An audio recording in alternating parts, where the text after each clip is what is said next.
Glad to see folks are coming in. We there is sound right now. We're just waiting on the rest of the folks, and then we'll get started in just a few minutes.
There's not much that was being said, Jay. Not sure if you can hear this.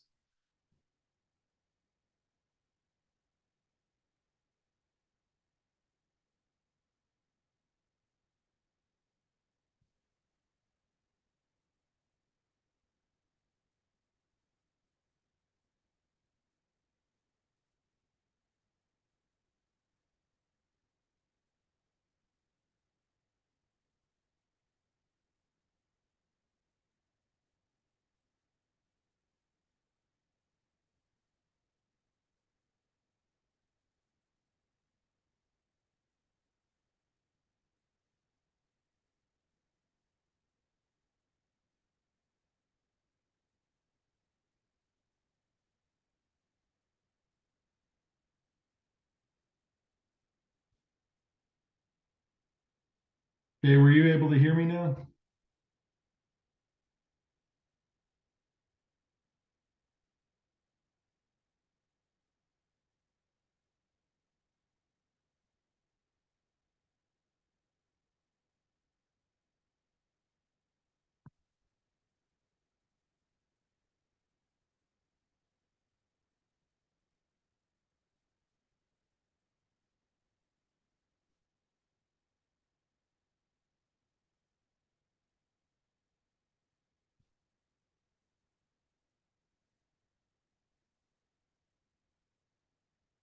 Can you guys hear me?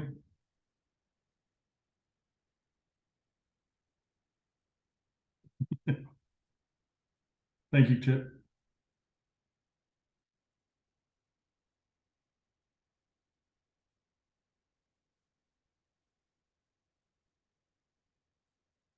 Thank you, Donna.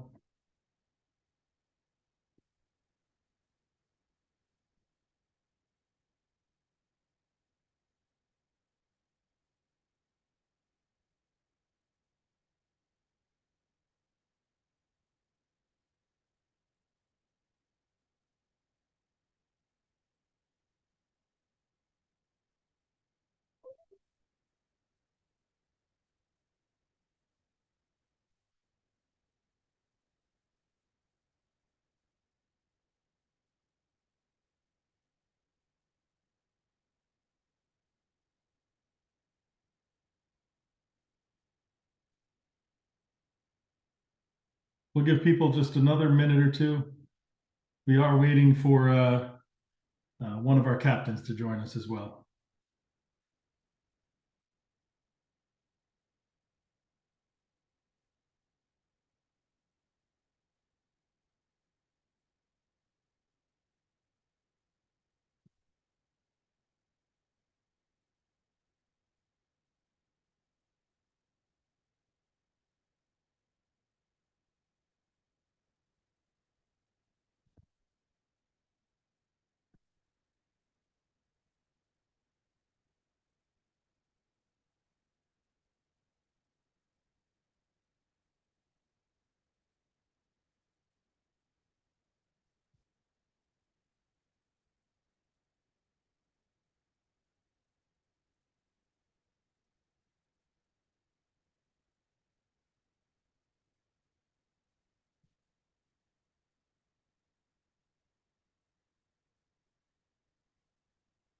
Hello, this is Captain Joe.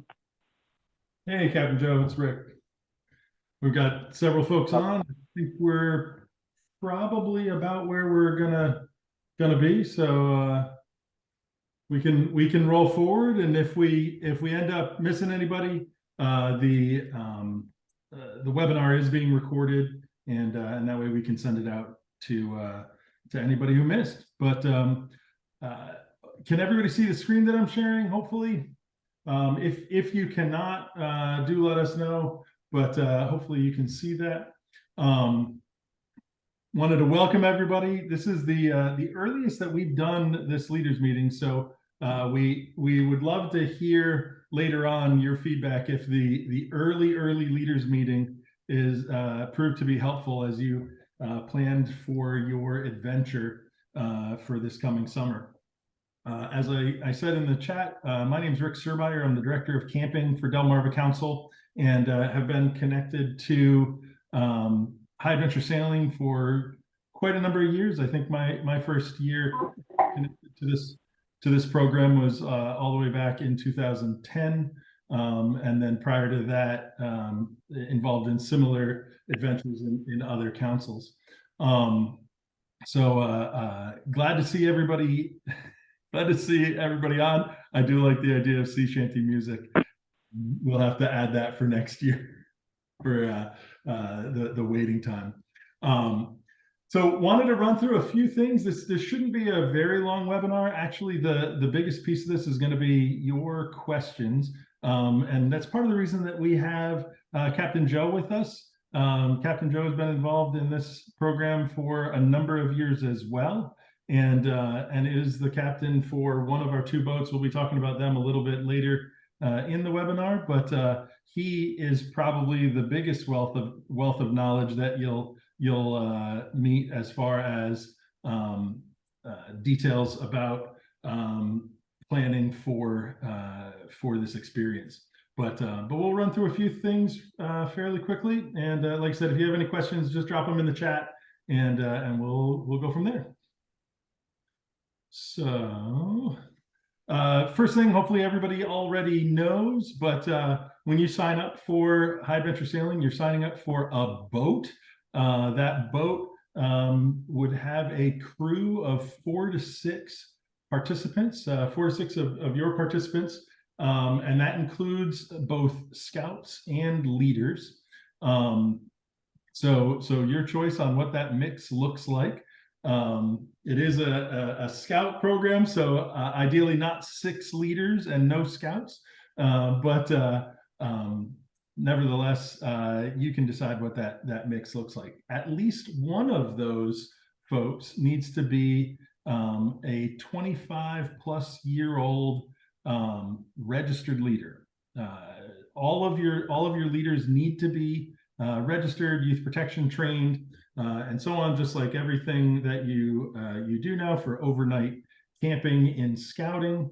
But at least one needs to be over 25, and at least one needs to be trained in wilderness first aid and CPR.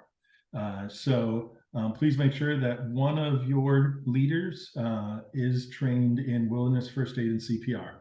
All of your participants should be 14 years old or older. We often get folks that ask, they'll give us a scenario where they've got a scout who is slightly younger than all of their friends, and they just happen to be young for their grade, and they turned 14 in mid-July, but you're going in the end of June. In the end, you know that your scouts better than we do. So if you have that situation and you've got the really mature 13-year-old that would fit well with the crew that's going, we'll trust your judgment in that. We give the 14-year age as a guidepost, and generally it proves out to be successful as far as that age break. We really shouldn't have folks that are younger than that in any significant way are participating. Told there needed to be 2 leaders on a single boat trip. Is that not correct? Our captains will each be registered leaders as well. They'll be registered through our council, youth protection trained as well. So that would give you 2 deep leadership. Having 2 adults on the trip from your unit is also a great way to go about that as well. But all of our folks will be youth protection trained and registered, etc. And so that does cover it.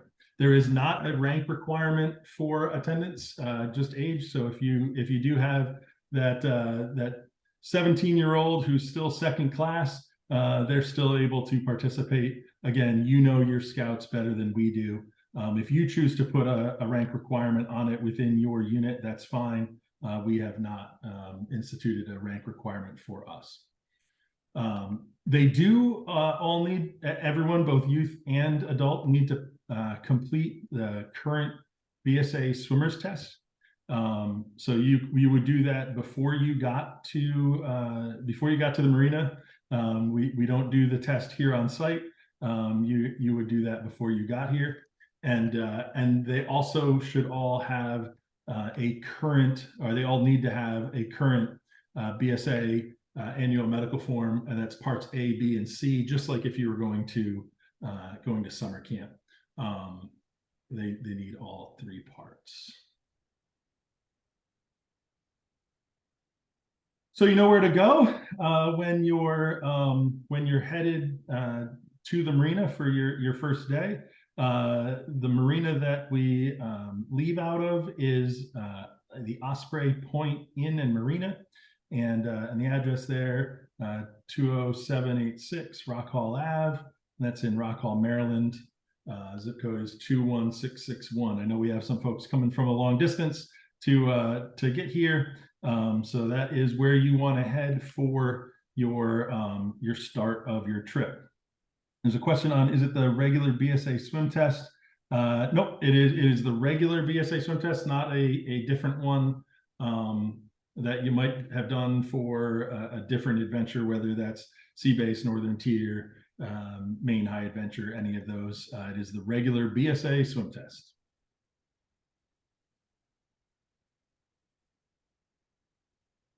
And Joe, feel free to jump in if you want on any of these. If you think we should cover anything more specific. The itinerary for your trip. So a few notes on it. It will start on Monday at noon, and on Friday at about noon will end. Both the start and end point are both at that marina at Osprey Point. In the middle of the trip, where are you going to go? So what we tend to tell people is that you'll have a couple of nights that you'll end on anchor, and they'll be in places along the travel. It's going to really depend on weather and where you are headed for your actual port of call. Most of our trips go to St. Michael's. There's a number of things that the Scouts are able to do in St. Michael's. There's the wooden ship museum there, so you have some opportunities to do some pieces in St. Michael's, and so most folks go there. There is the opportunity to go to Annapolis, and we are currently working on building an opportunity to be able to get into the Naval Academy.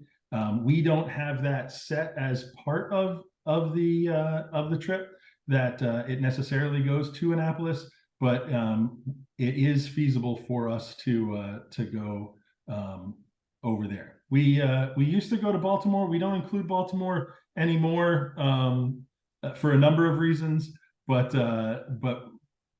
probably the biggest is we felt that for safety reasons, it was better that we stuck to St. Michael's and or Annapolis. Question in the chat that says, does MD count for? Let me get back to you, Kevin, on that question. There's a question of, does a medical doctor count for CPR and wilderness first aid? Let's chat a bit. I don't know whether it's Kevin or Wendy that's asking, but let me get a little bit more insight on that for you. I don't know, but thanks, Kevin. I'll see what I can find out to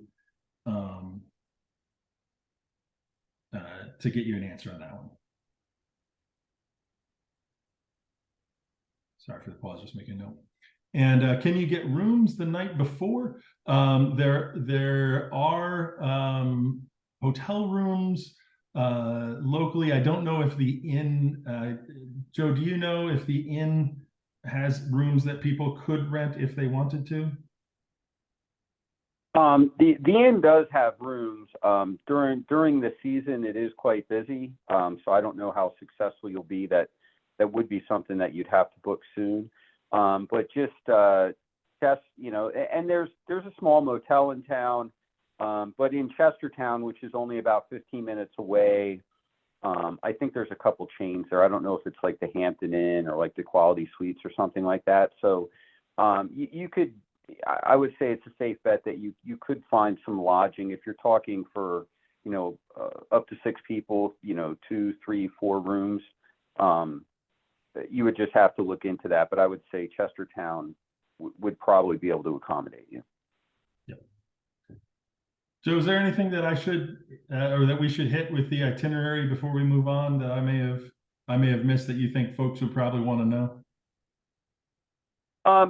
Well, just in general, the big broad brushstrokes here is we're going to meet at noon, and what I would suggest is don't come too early. The boats will be ready at noon.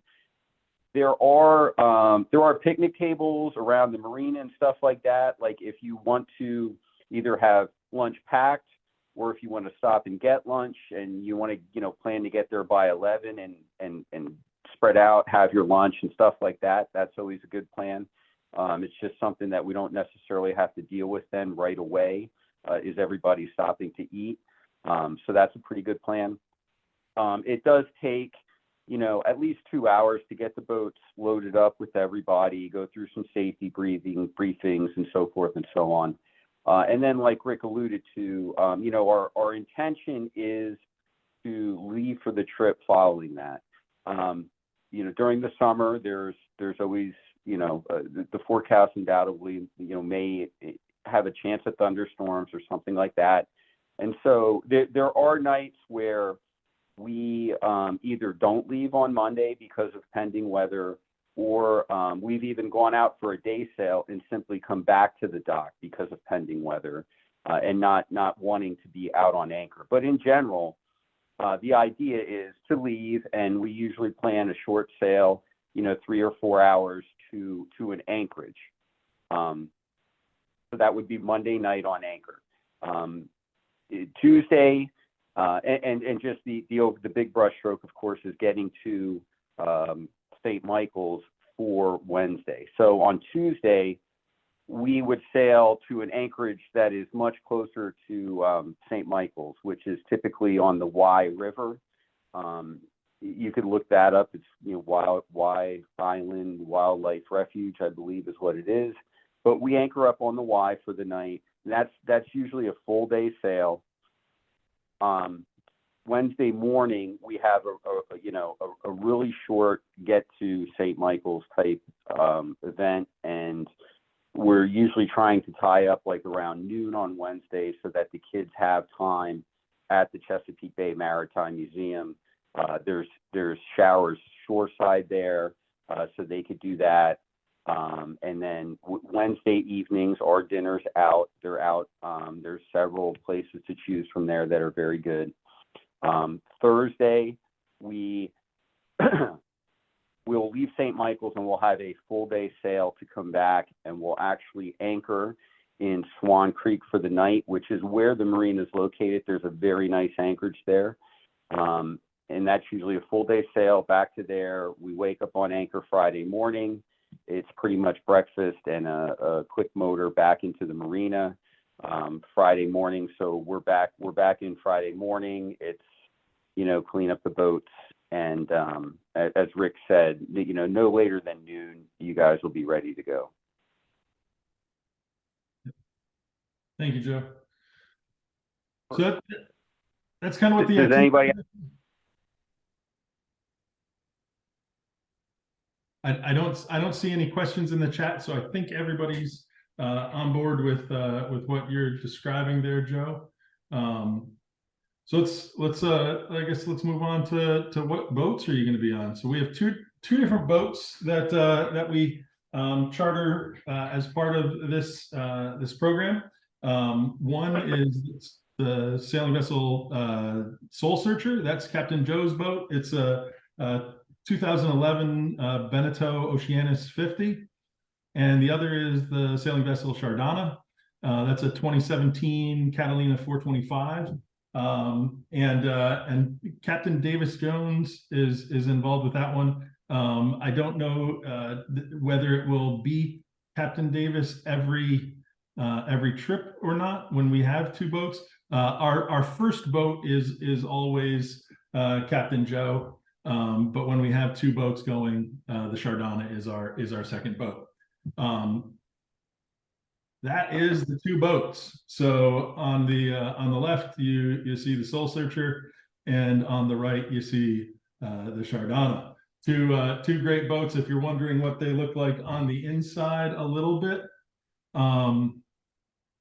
here is some inside shots on the Soul Searcher. The Chardana has similar, not exactly the same, but similar type of accommodations. So you see in there there is a galley. There is some couch space if you are having particularly foul weather and scouts or leaders want to go down into the hull of the ship. But there is a galley. It's got a range. There is an oven. There's also a grill that is topside in the in that space right there by the helm of the ship. There are a couple of berths that are available. The dining table, I think that space, Joe, correct me if I'm wrong, I think that also flattens out and becomes a berth there as well. And yeah, I mean, essentially our boats have a pretty similar layout. There's a forward cabin up front, which is where the captains reside, and we have our own heads up there. Both boats have 3 cabins and 2 heads. So the forward cabin has its own head. That's where the captains are, and then so there's 2 aft cabins that have double bunks in each of them, and both of those, if that one picture, I think it's lower left, maybe. I don't have your exact screen up. Those convert to like a double bunk type thing. So that's what you have for sleeping accommodations. There's also, the benches in the cockpit there. We both have cockpit cushions. Quite often, that's a great place to sleep too, when we are out at anchor. When we're in port, we do have air conditioning, which, not all the time, but you may want to be down below in the air conditioning, even though it does cool off at nights, but it's still the summer on the Chesapeake Bay. But yeah, and on the decks, I mean, I've had people sleep on deck too. So there's room to spread out in the evening, and everybody does kind of have a bunk. Of course, with your 1 leader and 5 scouts or 4 scouts, you typically just need to, you'll figure it out when you get there, essentially. But most of the time, at least a couple kids want to sleep on deck, so that sort of opens things up. Yep. Good deal. Yeah, Jay, you asked if we could type out sort of high level some of the itinerary. Yeah, we can do that for you, and that way you'll have the gist of that. And again, all of the things with the itinerary are all contingent on they are contingent on weather, so things can change, and we can alter things based on what our captains are seeing related to the weather. We obviously want to make sure everybody's safe out there on the water and having the best experience possible. And so like Joe said, while we typically plan to do a short sail on Monday afternoon to be on anchor Monday night, there are times that you might stay in the marina on Monday night and head out on Tuesday. It just really depends on what they're seeing. Yeah, and then just to touch on that weather factor too, is that we shouldn't view this all as sort of like a negative bad weather situation, because sometimes we change the itinerary just because of the wind direction, and you know, not necessarily the itinerary. I mean, we are doing this all to get to St. Michael's, but where we go Monday and Tuesday night, it might change. It might just be, hey, we got a great north wind, we're going here, or we've got a great south wind, we're going to go there. So it's not always bad thunderstorm, you know, bad weather type thing. Sometimes it just changes because it allows us to get the most sailing in. Yeah, and I don't know, the A-Wells asked a question about what's the dangerous weather plan. We very much rely on the judgment of the captains. I don't think there's ever been a time that Joe has said to me, hey, we need to change the plan up because of what we're seeing, that we've gone differently than that or wanted to do differently than that. They're both experienced charter captains, and so we have the ability, if we needed to get off the water, we can do that if needed. I don't know that we've ever had an instance where we had to get off the water, though. Well, but what it really means is about whether or not we're going to anchor out. So like there's been instances where we've spent extra nights in port because it was just smarter to be tied up to the dock. Yep. You know, being out on anchor is a wonderful thing. It's a great experience and all that. But you know, even for instance, when on that Thursday night when we come back closer to the marina, if the weather forecast is pounding thunderstorms overnight, we're going to go in and just tie up at the marina. If we find that the night before we're supposed to get to St. Michael's is supposed to be a terrible overnight, we might just get to St. Michael's on Tuesday night and spend 2 nights there. Or, you know, even possibly adjust that, meaning maybe we try and get to St. Michael's for Tuesday and we change up the rest of the week, or it has to be a little bit fluid to just put on the best trip. But the bottom line is if it's going to, you know, the hierarchy is it okay to anchor out? If not, should we be in a marina? Then we'll be in a marina. And if it's something catastrophic, then right, then we're taking the boat to a marina and we're getting off the boat and seeking shelter on land. That we have never had to do. Right. Knock on wood. But yeah. Don't jinx. Exactly. But those are kind of all options for us.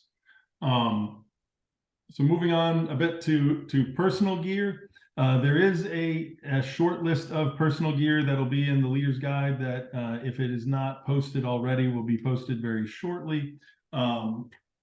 It is a short list. The thing that I would remind everybody is you're on a boat. You're on a boat for the majority of the week. So you don't need some of the stuff that you would typically bring to scout camp. You don't need your your field uniform, your Class A uniform.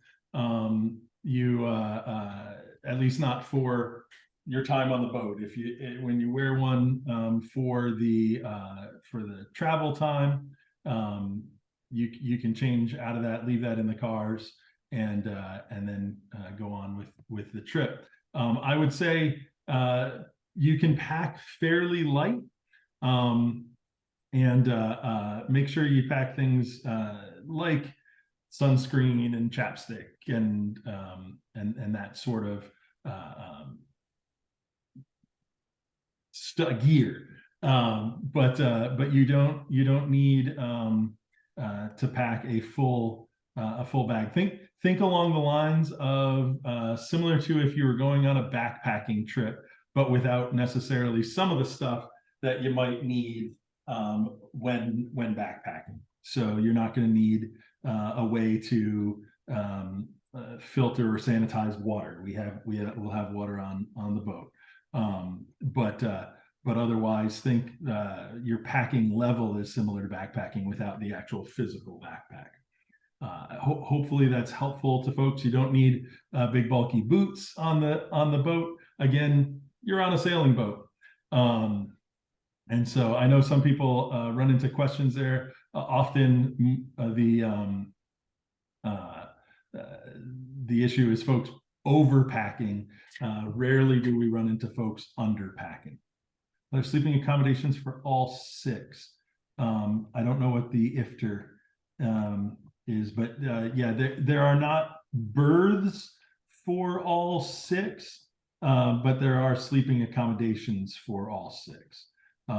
And so the berths may be shared. You saw kind of the size of those. They're similar to if you had a 3-person tent and you had 2 scouts sleeping in them, or a leader sleeping in them, depending on your mix of 6 who would go into which berths. But there are 2 available berths for your participants, whether youth or adult. Got to follow youth protection guidelines. The forward berth is the one that we said is for the captains. So just the 2 aft berths for you to be able to use. Yep, sleep in the galley, sleep up on deck. There's lots of options there. You said backpacking gear, but no backpack. What do you recommend to pack in? A duffel bag is probably your best bet. Joe, there's a question: is there a max recommended bag size? I don't know that I've had that question before, quite that way. No, but a soft bag is always good. Yeah. And as Rick pointed out, and it's probably a good thing, imagine if you had to carry all your gear for the week. I mean, you're not going to need to bring mess kits and things of that nature. You know, light sleeping bags are good. A pillow is good. You covered, you don't need hiking boots. You probably don't need, you don't need 3 different pairs of shoes for that matter. So it's just, we don't want to make it sound like it's minimalist to the point where you can't change your clothes on a daily basis. You certainly can. But just, soft luggage, certainly not like a hard suitcase or anything like that. And really like a normal sized duffel bag tends to be more than enough room. Yep. And then just to reiterate, so sunscreen is lotion sunscreen, no spray sunscreen. Bug spray is okay. Spray sunscreens tend to have tinting in them, which stain the fiberglass. So stay away from them. Lotion sunscreen only. Foot gear too. Like you'll spend most of the week on the boat barefoot. So really, it's we find that even myself, like the kids will tend to wear some of the same clothes repetitively. So it's a nice outfit to go out to eat in on Wednesday when you're at St. Michael's, and some swim trunks and things of that nature. But as far as gear goes, you don't really need that much gear.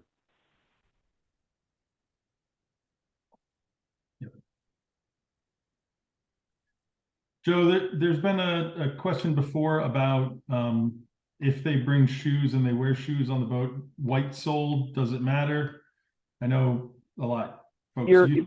your base your basic sneakers are fine. I mean, white, like white, if just we're looking for non-marking shoes, and even sneakers that have dark soled shoes tend not to mark the deck. So just use your best judgment. Like I said, most of the time, it's not often that people actually wear them once they get onto the boat. So, but your typical sneakers are absolutely fine. If they do want to wear shoes, or if you think they're going to actually want to wear the shoes while they're on the boat, like a sneaker or a closed-toed shoe is what you want, like flip-flops, things of that nature. They're not really good for wearing around the boat. You want something that's more secure on your foot. Yep. There's a question on fishing poles. Yep, you can bring fishing poles. What you probably don't want to have is, six folks that all bring 3 fishing poles apiece, and everybody's got a giant tackle box, and that you probably don't want to do, because again, you're on a boat with all of that gear kind of in your way whenever you're not using it. So just consider that piece. But yeah, if you want to do fishing, and you absolutely can fish, you're able to do that while you're there. And just to add to that, really think about, like, so we are sailing, and we're not going to be fishing while we're sailing. And I love fishing. I'm fine if the kids want to fish once we get anchored up and stuff like that.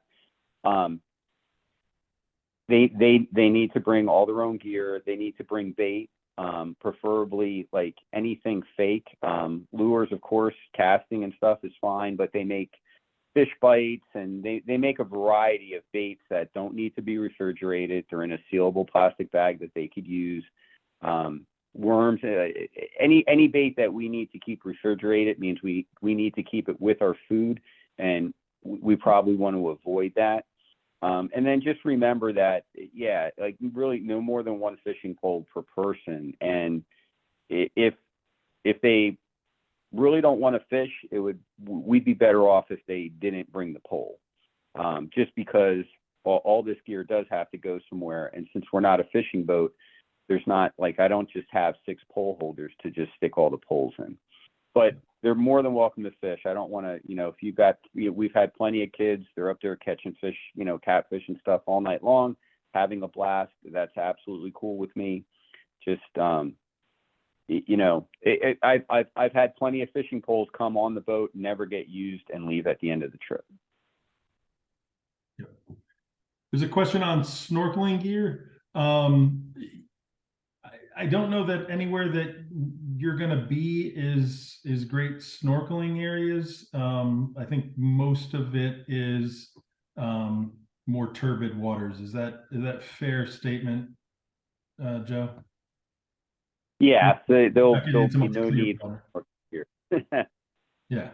I know from time at camp, it's not been particularly clear. I would say you probably don't need snorkeling gear. You can swim off the boat. You would follow safety afloat. You'd need to make sure that one of your people, telling you ahead of time. Often it ends up being your adult leader, but somebody needs to be posted as a lifeguard, and you're able to do that. You're able to swim off of the boat, but I really wouldn't tend to think you want to bring snorkeling gear.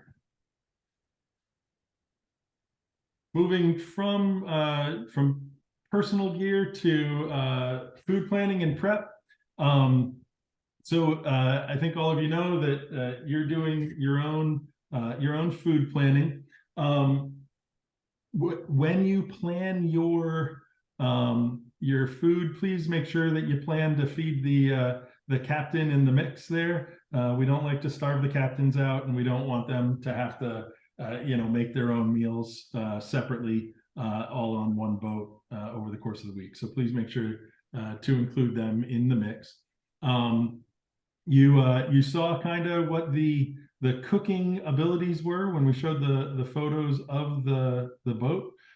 So they do have a range top. They do have a small oven, and there is a grill up on deck that you're able to use. And a lot of folks do, so that they're not adding more heat into the cabin of the boat. There is a small refrigerator. There's Joe, do you have the cooler? They need to bring cooler with them. I do have a cooler. I have an Arctic cooler that's pretty good, and basically the way we lay it out is the cooler will contain all of our drinks, and the fridge that's on the boat is, if you could imagine, maybe something dormitory size. It's about that size. It will be reserved for food, and we also have separate freezers as well. So in general, you know, we actually try and eat pretty well while we're out there. So I'm not gonna, I don't want to make this sound like everybody needs to get like MREs or something like that. But I would just say that you really want to think of the food in terms of, you know, individual meals with no leftovers. So we do have a grill. Burgers, dogs, pre-cooked chicken patties are great. We make chicken sandwiches with them. And if you think that, you know, you want to use, you know, any of those, and in the past, like hot dogs kind of come along and they're always there to feed the hungrier folks among us, you could always make a couple extra dogs. But you know, in general, if there's 6 of you guys and me, that's 7. If we plan burger night, bring 14 burgers. If you know, or whatever your group, you know, you could kind of just count on the captains, count me in for 2 burgers type thing, and just bring that amount so that night, burgers come out, they all get eaten, and they're all gone. And if you want to do anything for sides, and we've had all kinds of stuff. We've had people make quesadillas on the grill. We've had pizzas in our ovens. We had pizzas on our grill. Just think of it in the sense that the more you could pre-cook at home, the easier it is on us. We've got all the same facilities, but what we don't have is the big camp stove. So it's just very difficult to cook for that number of people in a reasonable amount of time, unless we do some pre-preparation for things. And then just, you know, and we could talk about this, like as you know, if you book and as the trip gets closer, we could talk more about what sounds good on the menu. You know, if you think we're going to have pasta night, like boiling up, you know, enough water for 2 or 3 or 4 pounds of pasta on our stove when it's hot already is not the best idea. But pre-cooking that pasta at home, so we just need to heat it up, is something totally doable. So I don't want to necessarily dissuade anybody from, you know, not bringing a particular food, but just thinking that, you know, we don't have this great big gourmet galley, you know, to create that dinner in. There's a lot of stuff that we've had over the years that's worked out great. But you know, the oven is small, so it's like we can't, we can't throw in trays of lasagna. It just wouldn't work out. And those are things that we could tackle later. Also considering the idea here is that the kids are kind of doing all the cooking. So it's, you know, and I've had some very good cooks in the past. I've had groups where one kid cooked the whole trip. He was a great cook. Everybody loved it. They did all the cleanup. They were like, this guy's cooking, and he was fantastic. And if, you know, if you could have that, you could set it up where, you know, one kid's cooking every night. However you do that's entirely up to you. So you knowing the scouts, you knowing their capabilities, what they want to do, we could figure out a way to make it happen and just talk about it more as the trip gets closer as to, you know, whether or not that's really a good idea for dinner or not. Things to avoid though sometimes is I've also had trips where we've, you know, planned Pop-Tarts for every single breakfast, which if that's the case, you'll see me eating a bagel. So, but again, we kind of have all the same facilities at home, just much smaller. You may be used to rolling up to a campground and breaking out a big old Blackstone and going crazy with some stuff. We don't have that, but we do have the capabilities to prepare nice meals. They just take a little bit more thought. There was a question. You do have pots, pans, utensils. Yes, all the kind of the normal stuff there. Pots, Yes. pans, utensils. Yes. Hence no need to bring mess kits. Correct. Yes. I think Joe, do I recall you telling me that most of the time people end up eating on paper? Is that correct? We have real plates. Everything's it's all needs to be washed. So no, we're not. We try and keep down the amount of garbage that we produce too, because of course we have to carry that around us until we could get it off the boat. So no, there's real plates, real forks, knives, all that stuff on board. You do not need to bring any of that. Perfect. I knew I wanted to clarify that one. So I thought you did, but I wasn't sure which direction there. Yeah. And anybody questions related to any of the stuff that we've talked about so far? Otherwise, the only thing last thing I want to do is remind people kind of your payment schedule. Some of the folks have already booked. Some of the folks on this webinar have already booked for this coming summer. Thank you for those folks who have done that. And when you do book, it's that $500 deposit. You'll pay a 50% payment by March 1st, and then all paid by May 1st. Joe, there's a question on how do the captains feel about Mountain House meals? Those are kind of, if you don't know, they're like freeze dried, but actual meals. They're usually add hot water. Yeah, I mean that's fine. It really whatever you want to do, and it's like I don't think that's a problem at all. I don't know if the plan is to do that the whole trip or not. And that's all. I would say from the captain's standpoint, like literally, if you wanted to bring those for breakfast, lunch, and dinner for the entire trip, I'm sure I would partake in many of those meals, but I would probably also plan to pack some food of my own, which isn't a problem. Like we don't need to. You don't need to change up for us. We're just asking that you include us for those particular things. So, but and again, we could certainly talk about that as we get closer. Joe, you probably heard me a little bit laughing in the background as you're talking. We have several folks that are agreeing that they said, no, we want to keep the captains very, very happy. And so I knew you couldn't see what they were typing, but that's what I was chuckling about. They want to keep you nice.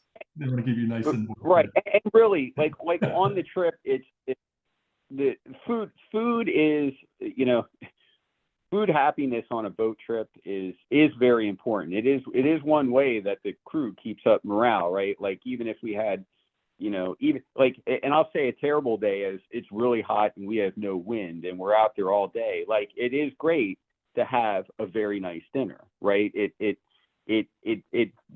good food fixes a lot of things. So I would say just, however you incorporate that in, just, the kids may not want to cook breakfast and they may only want Pop-Tarts, but I'm sure that they would really like pancakes and sausage. And, if you could coax them into making it, then, we're better off. Not saying we can't have Pop-Tarts one day, and not saying that if that's what they want, that's how it goes down. But just in general, good food on a boat trip is a very welcome thing for captain and crew.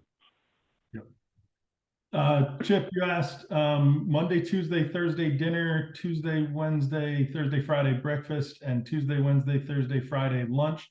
That's correct. If as long as your intent is to eat out on Wednesday night, whether you end up in St. Michael's, which is the typical, or elsewhere, just know that if you're planning for that, then yeah, you don't need to plan for a cook your own Wednesday dinner. I'd say take a look at St. Michael's, and then if it is that you're looking to do Annapolis, take a look at what are the options near. Probably the best thing is for St. Michael's. I mean, you can walk pretty much all over town, but you want to be near the Maritime Museum is probably where you're looking. You know, you'd be walking, obviously. So take a look at what's there. And go from there. There's options. There's St. Michael's is really easy to find a meal. So yeah. Yep. Is it reasonable to resupply and or pack food for the whole? You're probably going to pack food for the whole week on Monday. If you've got small items that you need to pick up, sometimes people, you know, you've got scouts on the boat. So sometimes people end up blowing through bread, as an example, picking up some extra bread in port, or we typically end up picking up ice in port. But I would not typically suggest to, you know, only send food for Monday, Tuesday with the intention of hitting a grocery and buying Wednesday, Thursday, Friday. No, we should leave stock for the week. Yep. Exactly. And with that in mind too, you should think about just think about how those meals are too. Like if it, you know, Thursday night dinner shouldn't be a very perishable item. Right. If you follow me. So if you think that we're going to take some really nice rolls for cheesesteaks for Thursday night dinner, you know, they're going to be on the boat for 4 days just sitting there. They're not going to be as nice as you think. Correct. Though Joe, there is a question specific to you. They want to know, and it's making me jealous that you get to go on these trips. Not that I wasn't already, so what is the food high water mark? What's the best meal Captain Joe has had on board? You know, yeah. I probably couldn't easily answer that. I'll tell you what, I had some really good quesadillas this past year. They were extremely good, and some extremely good pasta dishes, which again, they were made ahead of time. So I suspect that there were some very good moms that were cooks, and that translated to a good meal, because pasta tends to be better when it's reheated. But yeah, and some breakfasts have been good too. But yeah. There's a specific personal sleeping question. It says, any place to hang a hammock to sleep on deck? I don't think there is. If I there is. I mean, I could hang a hammock. We could hang up one hammock pretty good. And of course, you're exposed to the elements out there, so just understand that. But if you bring a hammock, we could hang it. That used to be my favorite on one of these trips that I used to lead. I have some budding sailors. They've taken courses and are pretty experienced. Will they have an opportunity to take the wheel under guidance? Of course, that answer is yes. And they'll have great guidance under our captains. There should be some photos actually on our website for this that have lots of scouts at the wheel. So yes.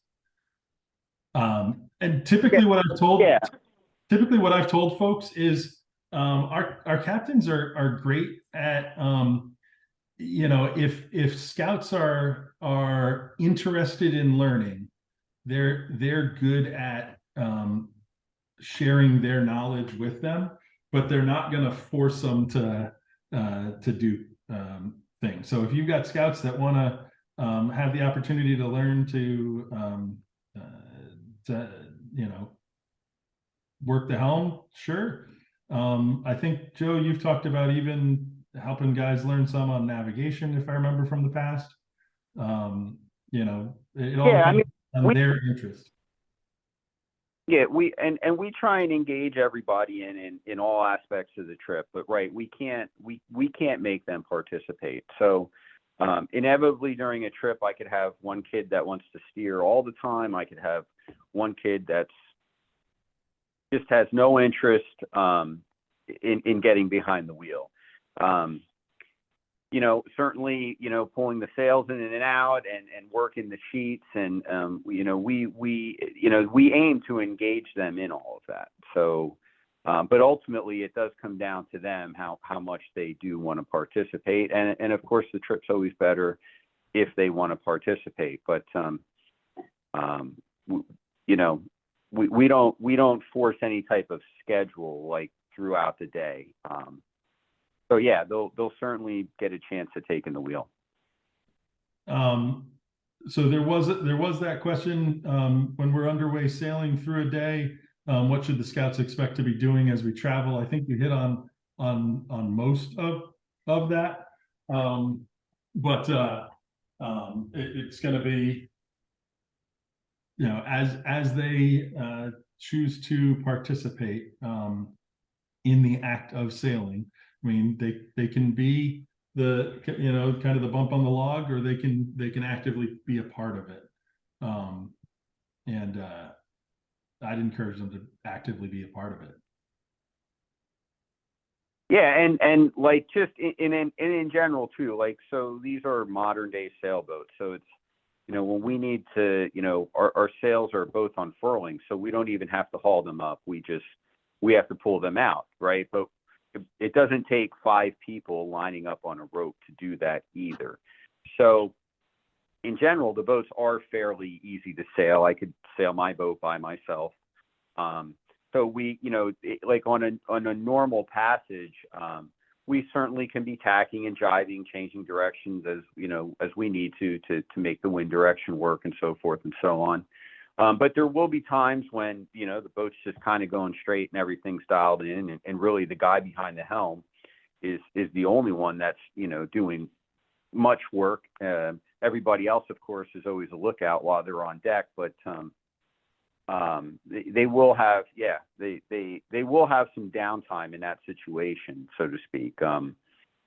It's not, it's not a racing type crew setup, right, where everybody's doing something, every second, so to speak. But so there'll be some watching the world go by, and there'll be some driving and tacking, jiving, like all that stuff. Sure.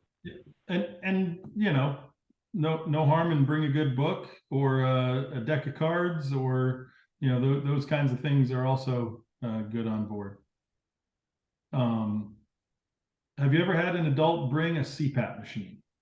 I think that answer. Yes, I have, and I could run a CPAP machine. That's fine. Okay.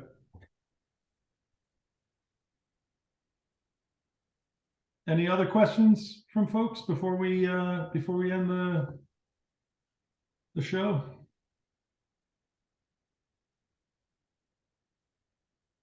So not seeing any. I look forward to talking to folks as you plan for your adventure. We will we'll be ready for you when you get here, and if you have questions, don't hesitate to reach out. Most of you probably have already talked to our wonderful outdoor programs admin, Donna. Donna has been on the webinar. She hasn't spoken up a whole lot except for right in the very beginning, but she is there. She answers a ton of these questions.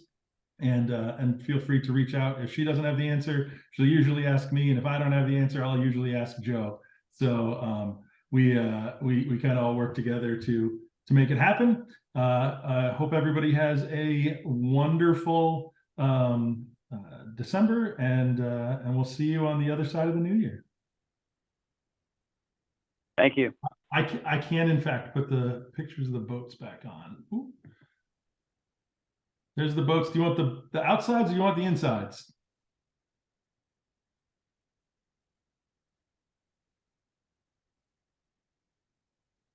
We'll go with, there's the outsides. And there's the insides if you wanted it. Appreciate it, everybody. Thank you. And we'll see you later. Have a wonderful evening.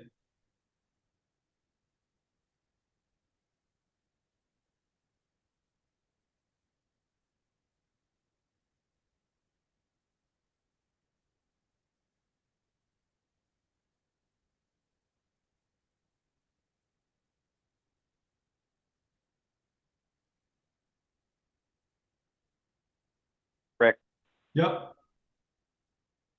I didn't know if We've still got it looks like we got 4 that are still on 3. Have a good night, guys. 1 left.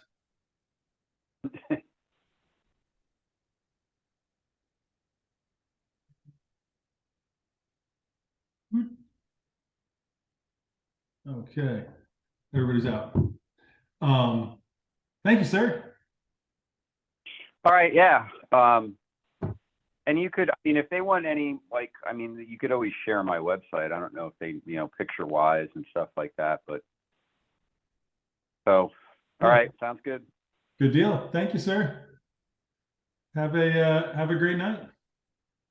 Okay, and I did receive that, what are we calling it? A pamphlet, a booklet, Yes, the leader guide. the leader guide. Yeah, I haven't had a chance to sit down and look at it. I'll get to it. Okay. Yeah, it's a And lot of some of the old stuff that we updated, and then if there's stuff that we want to include, I think Donna probably got some good stuff from tonight as well, that my bet is, knowing her, she'll probably add to the mix. Okay, and I did get a contact for the Naval Academy too, so Okay. I'll reach out to them. Perfect. I'll reach out to them. Perfect. Okay. All right. Good deal. Well, hey, All right. if I don't talk to you before then, have a wonderful holiday, and we'll see you after Christmas. All right, Rick. You too. See ya. See you. Bye.